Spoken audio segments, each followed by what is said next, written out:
สบายดีสบายดีพี่น้องสบายดีFC บ่าวแพงเบ่สุขสุขคนเด้อตอนนี้ก็พาพ่อมาวัดเบิ่งสมองพี่น้องวัดเบิ่งอยู่สวรรค์เขตเนาะเพิ่นส่งมาต่ออยู่ห้องหมอสวรรค์จักสิเป็นแนวใดล่ะพี่น้องเอ้ยตรวจเบิ่งสมองก่อนเนาะว่าเป็นแนวใดเพราะว่ามักหลงลืมพี่น้องตอนนี้ก็นั่งรออยู่นี่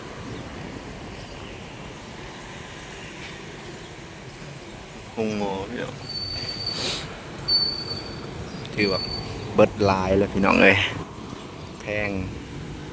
เพราะว่ามันเป็นเอกชนนะพี่น้องเนาะมันเป็นของรัฐก็สิแพงแน่น้อยนึงแหละก็ต้องทำใจพี่น้องโรคภัยไข้เจ็บเนาะรอเบิ่งผลกวดพี่น้องว่านี่ผลกวดสแกนเบิ่งสมองเนาะว่าสิเป็นแนวใดรอเบิ่งผลกวดพี่น้องเนื่องจากเมื่อวานนี้ก็กวดเลือดก็ว่าขาดแคลเซียมขาดธาตุสังกะสีขาดสารอาหารพี่น้องคือว่าแล้วพอว่าแพงกินข้าวกินบ่ค่อยหลายพี่น้องเป็นคนบ่มากินจับแล้วก็ยาเราเบิ่งผลกวดพี่น้องแล้วมีก็นั่ง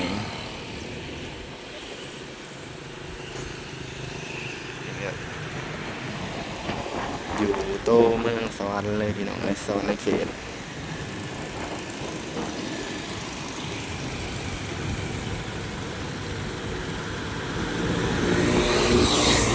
รอเบิ่งผลกวดออกมาแหละพี่น้องกระหูผลแล้วเนาะสิได้รักษาถือ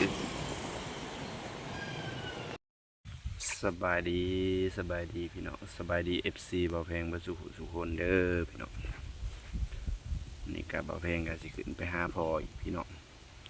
ผลกวดออกมาแล้วเนาะเมื่อวานนี้ก็คือ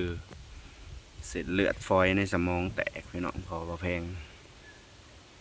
แล้วก็มันอักเสบพี่น้องเลือดมันค้างอยู่ในสมองเนาะเลือดค้างในสมอง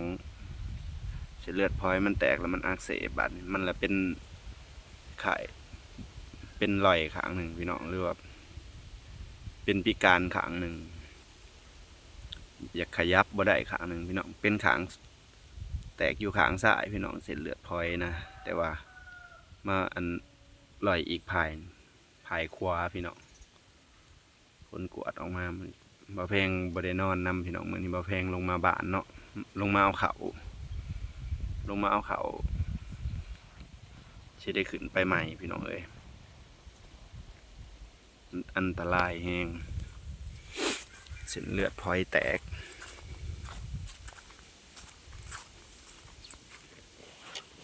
เฮ็ดแนวใดแหละพี่น้องจักสิมีโอกาสหรือบ่มีแหละทางเบิ่งพี่น้อง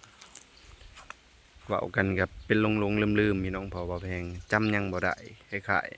ๆแบบสมองมันเสียหายพี่น้องสมองเสียหายแล้วสิจำยังบ่ได้นี่บ่าวแพงกำลังสิเข้าไปเอากับข้าวน้ำปลาเมาพี่น้องเอ้ยปลาเมาแล้วก็เจตู้เย็น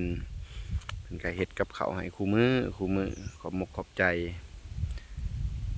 ไปเมาหลายๆเนาะแล้วก็เจตู้เย็นเฮ็ดกับข้าวให้บ่าวแพงวันเพิ่นก็เอาให้แพงกับลงมาซักเสื้อผ้าพี่น้องว่าไปหลายมื้อหลายคืนแหละ3 คืนเลยได้พี่น้องไปนอนอยู่โรงพยาบาลนี่3 คืนแล้ว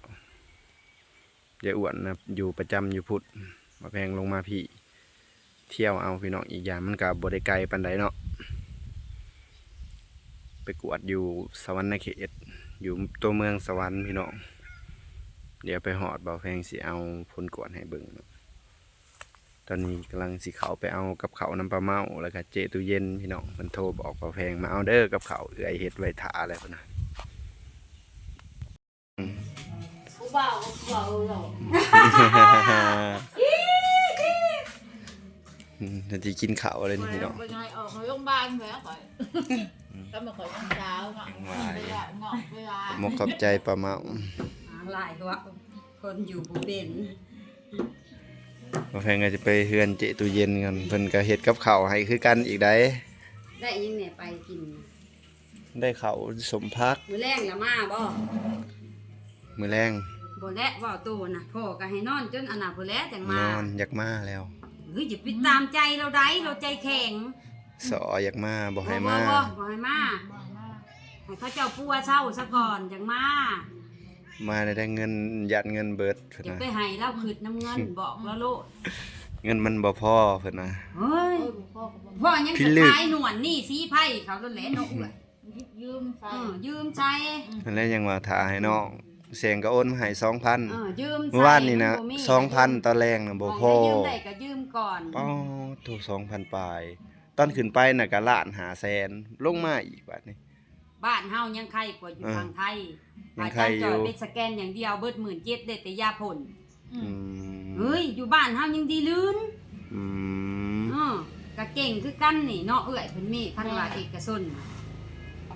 เอกชนน่ะเพิ่นเก่ง เก่ง เพราะว่าเครื่องไม้เครื่องมือเพิ่นทันสมัย แต่เสียอย่างเดียวอยากแพงหน่อยๆนึงก็สร้างมัน แม่นทางมันอด อด คัน เอา เราคันเสกเบิ่งสมองเราอะเราจำได้ดีนี่จังเอามา โอ้จำบ่ได้ เราอย่าพาเอามาเราคนใจแข็งอย่าไปพังเราเด้อ เว้ายุบๆยิบๆเพิ่น ค ก็ นเฮาน่ะเนาะเอ้ยคันเฮาบ่ตายมันหาได้เงินคำน่ะเฮาต้องคิดจังซั่นก่อน ไปฟังความเราบ่ได้ต้องโตตัดสินใจเองลูกเต้าน่ะ นั่นแหละยังว่าบ่ให้มา บ่ให้มาให้เรา สิตัวเอานี่แหละอยู่อีกคืนหนึงอยู่อีกคืนให้มันครบ3คืนซะ บ่เป็นหยังดอกพ่อเอ้ยสิซ้ำหยังบางคนเขานอนเขาหามื้อให้มันดีก่อน แม่หมอเพิ่นว่าคันอยากมื้อให้มันครบ3คืนได้บ่จังมื้อนะ 3คืน4คืน เพราะว่ายากินเอาน่ะมันบ่ลงแล้วเอามันบ่แจ็บเลยเด้ มันบ่ลงมีแต่ใส่เอาเด้ มีแต่ใส่เข้าเส้นไอ้พวกกระแสมาบอกคือกันว่า อันตราย มันบ่ลงแล้วว่าซั่นกินยามีแต่ให้เขาใส่ยาบำรุงสมอง เอ้ยเห็นบ่คันมันเป็นแห้งนี่น่ะสอกไปเลยคันกรณีเป็นบ่แห้งเอามาพาด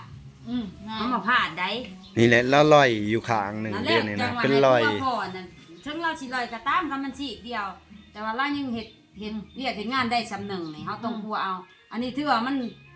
นเชียร์ไปข้างหนึงแล้วได้นี่เหลืออีกข้างหนึงบัดนี้นะก็ จังว่าเฮาต้องตัดสินใจปัวเนี่ยใดก็บ่มีก็ยืมใส่ก่อนให้มันเศร้าเนาะเอ้ย ได้ยืมแล้วเนาะ ยืม บ่มี ใส่ ก็ยืม หาเอื้อข้างนอก อ่า ใส่จ บ่มีก็กู้ก็ยืมใส่ก่อนทำงานได้จังหาแทนเขาเนาะ น้องอยู่กรุงเทพก็ฝากมาให้คนละ 2,000 เป็นนั่นน่ะได้แพงเลยอันคนที่เฮาอันน่ะคือมันเบิดโอกาสมันปัวบ่ได้ ำแม่ เห็นบ่คือแม่เฮาน่ะ อืม มันบ่ได้แล้วไปใช้มันก็สุดแล้ว มันเบิดแล้ว สุดจนเขาบอกแล้วเนาะอันน่ะ จนหมอเขาบอก จนหมอบอก ว่ามันสุดท้าย มันสุดแล้ว อันนี้ มัน เพิ่ สุ น ดแล้ว เพิ่น แม่ ยังว่า มีแต่ว่า ปัวได้ คันเติมเลือดเข้าไปนี่ตอบโต้ก็ถือว่าคันดูแลได้น่ะอยู่ได้1 ปีค่ะว่ะ อืม กับเบิดอันอยู่เฮาก็ดูแลได้จะว่าครบ1 ปีจังได้เสียน่ะอีแม่น่ะคันดูแลบ่ได้น่ะคือไปแต่ตอนน่ะเลย นี่ มันอายุน่ะมันเบิดเป็นห่างกายเฮาน่ะ แม่น อันนี้คือการพอน่ะ เราเป็นคนใจแข็งเนาะเอ้ย แม่น ใจแข็งผัดประหยัดบัดนี้เนาะ แล้วก็ยัด เออ อีกอย่างหนึงบัดเรื่องมันกระทบกับอันเบาแสงเพิ่น ก็บ่ได้เป็นหยังมันก็ติดต่อมัน โอนเงินมาให้เด้ แสงเพิ่นนั่นเงียบไปแล้วก็เป็นห่วง เราเป็นคนใจอ่อน แล้วเป็นคนใจอ่อน ใจอ่อน ไป ใจอ่อนแพงลูกห่วงลูกคันลูกไปใช้ก็นอนก็บ่รับ แม่น นอนบ่รับแล้วบัดนี้เนาะเลือดมันหล่อเลี้ยงบ่พอเจ้าขาดธาตุวิตามิน แม่น มันพลอยแตก อืม นี่ยังเส้นพลอยนะคันเส้นใหญ่เนาะไปเลยได้ แม่นนั่นแห สา ละ หมอเขาเจ้าว่า ก็ไปเลยขนาดเส้น ไป พลอย เลย ดีแต่ยังตัดสินใจมาทันเขาว่าชุเจ้าตัดสินใจถูกแล้ว บ่ให้เราคิด นั่นแหล้วเอ้ยกันเสร็จไปน่ะแพงมึงอย่าใจเย็นได้ให้มึงน่ะตัดสินใจมึงเป็นผู้ใหญ่มึงอย่าไปนอนอยู่นะหาได้ว่ะหยิบผ้าเอาไปแขวงสวรรค์ผู้อันแขวงสวรรค์เขาห้องมรสุมแล้วเขาหูเบิดได้บัดนี้ แม่น เห็นบอกเขาอีแมนเอาเขาแล่นของมรสุมเขาเอาไปคลินิกอันเก่งๆอันนี้ลาวีอัดนั่นอยู่สวรรค์น่ะ นี่ ไปสแกนอันไตบ่หรือสแกนสมองบ่เราก็เบลอร์ได้อีแม่ตอน เบอร์คือกันนะ อืม เบอร์เบายุบยิบ เบลอร์แต่ว่าเกี่ยวกับไตอีแม่ไตเสื่อม อันนี้สมองพอ อืม เบอร์คือการเว้าองเถื่อก็ สมองคันโกบจังน่ะเนาะเอ้ย จำบ่ได้ อืม พาไปห้องหมอยังจำบ่ได้มื้อเอาพาไปนะ โอ้ยเฮาว่ามันจะบอกแพงอย่าไปสละใจว่ะบ่ได้นะ ไปต่อพี่น้องไปหาอันเจตู้เย็นเพิ่นก็เฮ็ดกับข้าวให้บ่าวแพงขอบมกขอบใจเด้อเอ้ย อืม ขอบใจหลายๆได้แกงวายให้กับประหยัดไปนำพี่น้องเอ้ยประหยัดค่าใช้จ่ายเพราะว่าไปซื้อเอาในเมืองมันก็แพงกับข้าวกับน้ำแม่นไปก่อนพี่น้อง ทำอื่นมาหาแหวะโลด3เดือนได้ มาแหวะเอาโลดว่าซั่นพี่น้อง3เฮือนได้เบิด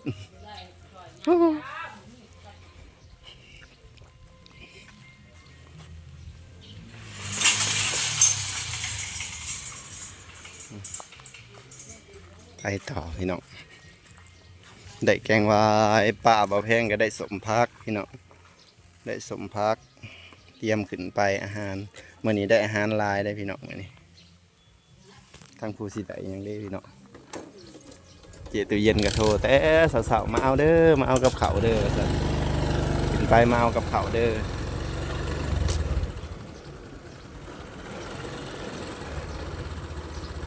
พากันนั่งเห็นหยังเด้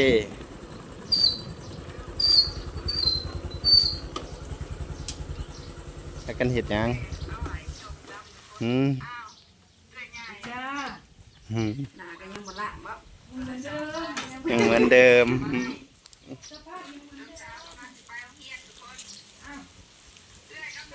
ได้หยังเด้บาททางนี้ป้าโทกับเขาวกับน้ำนี่ครบได้หลายได้มื้อนี่ปลาเมากับแกงหวายโอ้ปลาล้างกับขันสมพัก ยิบเขามึงนะแพงสิว่าใส่แพง หืม ใจอันนั้นเด้อ บอกว่าใส่กระตานั่นยังว่าเขา สบายดีทุกคน อืม FC ไอ้แพง ผู้น่ารักทุกคนทุกท่าน เตรียมโตวไปแล้วพี่น้อง สนับสนุนในพี่น้องเลยบทสนับสนุนอยู่บ่ได้อยู่ห้องหมอกันเลย แม่นขาดเสบียง ขาดเสบียง กองหลังได้นี่พี่น้อง ขาดเสบียงบ่ได้ ขาดเสบียง พร้อมแล้วกันกับเขากับปลาพร้อมแล้ว แม่น สนับสนุนกันไป สนับสนุนกันไปซอยกันไปพี่น้อง กันไป ขอบมุกขอบใจหลายๆเอื้อยให้อยู่ดีมีแห้ง ไปสนับสนุนทางออกแต่ว่าให้กำลังใจ ให้กำลังใจ บ่อยากให้ไปนอนห้องหมอดอกเลย แม่น เช้าให้สว่างไว้ อยากลงมาแล้วนะบ่ให้ลงมามีแต่อยากมาหายกันกับยาย ใครแน่บ่ บ่ไข้แล้วเนาะเขาให้นอนครบ3คืน4คืน หยอดละไว้ บอกบ่ได้แล้วมีแต่อยากมามีแต่หยอดตัวไว้ให้แล้วเว้ายุบๆยิบๆนั่นแหละ ต้องให้หมอเว้า แม่น ต้องให้หมอเว้าต้องบอกให้อาการแบบแต่บอกให้หมองจี้หมองก็มือซึกเล่าได้ต้องบอก อาการเจ้านี่ต้องให้หมอดูแลก่อนนะภายใน3 วันเจ้าจะมาได้ อืม คันคนเฮาเอากันนี่คนเฮาเอากันนี่ซุมเจ้าว่ามันหมอมาบอกข่อยนะมัน แน่นต้องหมอแนะนำ ต้องหมอแนะนำ ฟัง อืม เราอยากดื้อนะต้องหม เรา อ อยาก แนะ ดื้อน ำ ได้ต้องให้หมอ บ่เราอยากเสียเงินนั่นแหละเนาะเดี๋ยวนอนนั่นแหละเลย มัน ค พั น ก บ่ความหมายว่าเฮาสิไปพยายามพื้นบอกกับเราแหละมันสิเครียดขึ้นกว่าเก่าหลายหมอนะมาก อืม เพราะว่าแต่ว่าอาการของเจ้าน่ะถ้าเกิดว่าให้เมื่อบ้านก็ได้แต่ว่ามันสิบ่ดีขึ้นต้องเบิ่งอาการก่อนในช่วงเราสิเข้าใจเอง อืม อยาก เฮานี่เข้าใจแล้วอยากเว้าเลยอยากให้เข้าใจว่าอยากให้ป่วยเศร้านี่เราบ่ซอได้เรา มีแต่อยากมาพี่น้อง สิมาสั่ง มาคันเฮาแนะนำนี่บ่ได้ต้องให้หมอมาแนะนำให้เรา มีแต่สิตัวอันแหละตัวมื้อหนึ่งไปต่อมื้อหนึ่งนั่นแหละยังบ่เศร้าเฮ็ดได้ซะเลยไปแล้วบัดนี้ขอบมกขอบใจเอื้อยหลายๆอืมอยู่ดีมีแฮงสบายดี แห้ง หายไว้ เอาไว้เด้อพอแพง